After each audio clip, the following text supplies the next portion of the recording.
السلام عليكم ورحمة الله وبركاته. والشمال كفوني والرصوت عملي أورو جرجرت سننجا أرى أني مقدر يدبك مولي حياة مول بكزدتي أرجمة كان فون تسكيس الزرو يسنداو أتشيسا قدمتي نفانا تراي سننجا قتي في الجوز كيسة أرجمة اللي سنا قرسيسا إن شاء الله قدمتي نفانا تراي سننجا fakkeenyaa fi kana jechuudha ijoollee shamarranii wal bitachuu barbaadan garuu baay'ee tokko widdiidha.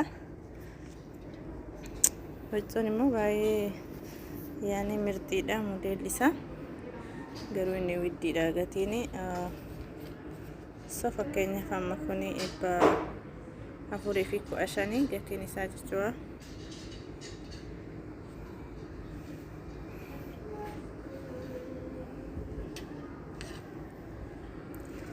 Kenya fi kunillee baay'ee bareeda jechuudha shaamiziidha. Gatiin isaa 350.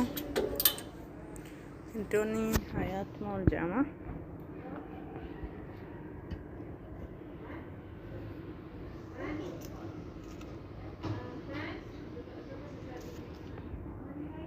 Kanaafuu hanga dhumaatti afaan suraa isin jaallatutti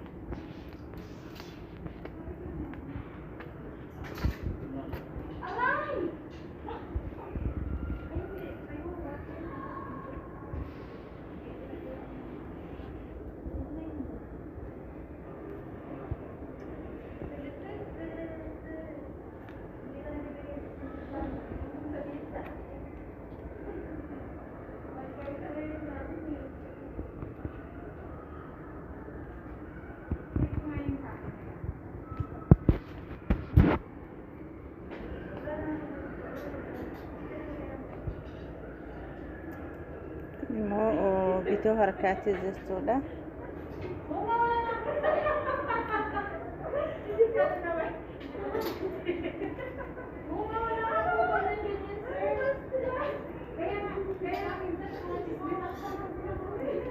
Baay'ee bareeda.